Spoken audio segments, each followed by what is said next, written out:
নমস্কাৰ বন্ধু বান্ধৱীসকল মাননীয় মুখ্যমন্ত্ৰী ডক্টৰ হিমন্ত বিশ্ব শৰ্মাৰ তৎপৰতাত ৰাজ্যত 1 লাখ নিবনুৱাৰ বাবে কিছু আশাৰ সঞ্চাৰ আমি আজি আলোচনা কৰিম কেইটামান খুব গুৰুত্বপূৰ্ণ প্ৰশ্ন Assam police forest agriculture PNRD APDCL transport veterinary and handloom textile আদি বিভিন্ন পৰীক্ষাৰ বাবে উপযোগী আজি আমি আসাম হিষ্ট্ৰী ফালৰ পৰা কেইটামান প্ৰশ্ন আলোচনা কৰিম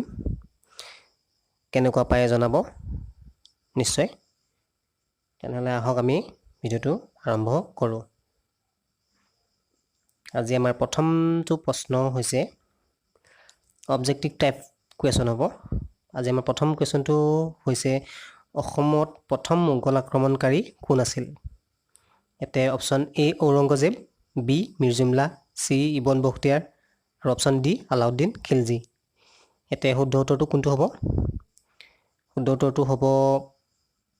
প্ৰথম মোগল আক্ৰমণকাৰী আছিলে ইবন বখতিয়াৰ এটো মই টিক কৰি দিছো ইবন বখতিয়াৰ হ'ব মনত ৰাখিব খুব গুৰুত্বপূৰ্ণ প্ৰশ্ন এতিয়া আমি দ্বিতীয়টো প্ৰশ্নলৈ আহিছো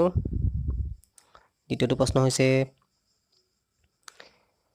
পাইক প্ৰথা কাৰ দিনত প্ৰৱৰ্তন কৰা হৈছিল option A Bhaskar Barman option B Naranarayan option সি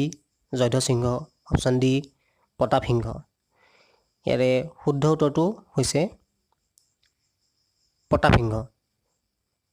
পাইক প্ৰথা প্ৰতাপ সিংহৰ দিনৰ পৰা প্ৰৱৰ্তন কৰা হৈছিল ঠিক কৰি দিছো এটো ইয়াৰ পিছৰ প্ৰশ্নটো হৈছে কাৰ অনুৰোধত মহাপুৰুষ শংকৰদেৱে ৰাম বিজয় নাটক ৰচনা কৰে ৰাম বিজয় নাটকখন মহাপুৰুষ শংকৰদেৱে কাৰ অনুৰোধত ৰচনা কৰে option A Madhav Kandali option B Naranarayan option C Jayadhwaj Singha option D Chilarai Chilarai হ'ব শুদ্ধ উত্তৰ চিলাৰায় টিক কৰি দিছো কোৱেশ্চনটো মনত ৰাখিব পিছৰ প্ৰশ্নটো হৈছে কোনজনা আহোম ৰজাক বামুণী কোঁৱৰ বুলি জনা যায় option A Gadapani option B চুহুংমুং option C Sulikphaa option D Sudangphaa ইয়াৰে শুদ্ধ উত্তৰটো হ'ব চুলিকফাক বামুণী কোঁৱৰ বুলিও জনা যায় অপচন সিটো হৈছে শুদ্ধ উত্তৰ অপচন সিটো টিক কৰি দিছো ইয়াৰ পিছৰ প্ৰশ্নটো আহিছে বুৰঞ্জী প্ৰসিদ্ধ নামদাঙৰ শিলৰ সাঁকো কোন আহোম ৰজাই নিৰ্মাণ কৰোৱাইছিল ইয়াতে নামদাঙৰ শিলৰ সাঁকোৰ কথা সুধিছে option A Purandar Singha option B Rudra Singha option C Jayadhwaj Singha option D Shiva Singha ইয়াতে শুদ্ধ উত্তৰটো হ'ব অপচন বি ৰুদ্ৰসিংহ ঠিক কৰি দিছো এইটো পিছৰ প্ৰশ্নটো হৈছে বৰ্মন বংশৰ প্ৰতিষ্ঠাপক ৰজাজন কোন আছিলে যেটো কামৰূপৰ বৰ্মন বংশ আছিলে তাৰ প্ৰতিষ্ঠাপক ৰজা কোন আছিলে option A Bhaskar Barman option B Durlabh Barman option C Pushya Barman option D Samudra Barman এৰে বৰ্মন বংশৰ প্ৰতিষ্ঠাপক ৰজাজন আছিলে অপচন সি পাইছো আৰু পুষ্য বৰ্মন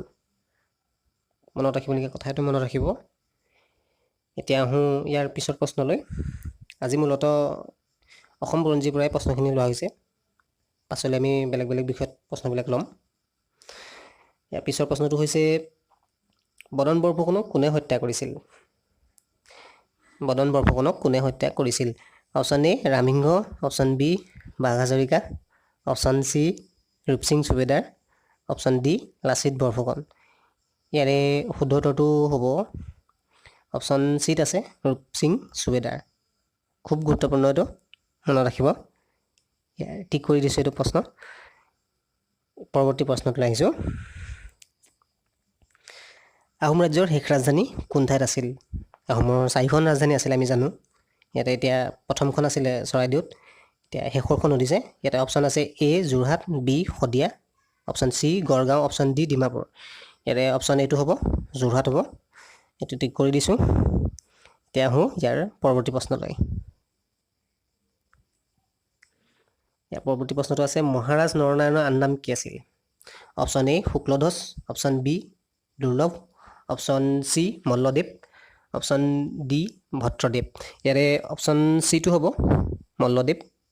মহাৰাজ নৰনাৰায়ণৰ আন নাম আছিলে মল্লদেৱ টিক কৰি দিছো ইয়াৰ পিছৰ প্ৰশ্নটোলৈ আহিছো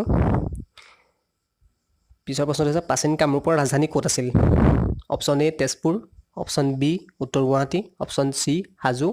আৰু অপশ্যন ডি কোচবিহাৰ। ইয়াৰে শুদ্ধ উত্তৰটো হ'ব অপশ্যন বি উত্তৰ গুৱাহাটী। উত্তৰ গুৱাহাটী হ'ব ইয়াৰ শুদ্ধ উত্তৰটো ঠিক কৰি দিছোঁ। আপোনালোকে নিজৰ মনতে ভাবি চাব কোনকেইটা 10টা কুৱেশ্যন থাকিব আজি 10টা কুৱেশ্যনৰ ভিতৰত কেইটা আপোনালোকে শুদ্ধ কৰিব পাৰে চাব। তেন্তে বন্ধুসকল আমি আজি আহি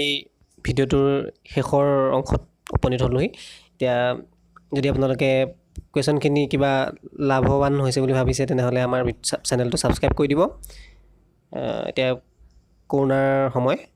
ঘৰতে থাকক, সুৰক্ষিত থাকক, পঢ়িও থাকক লগতে। ধন্যবাদ।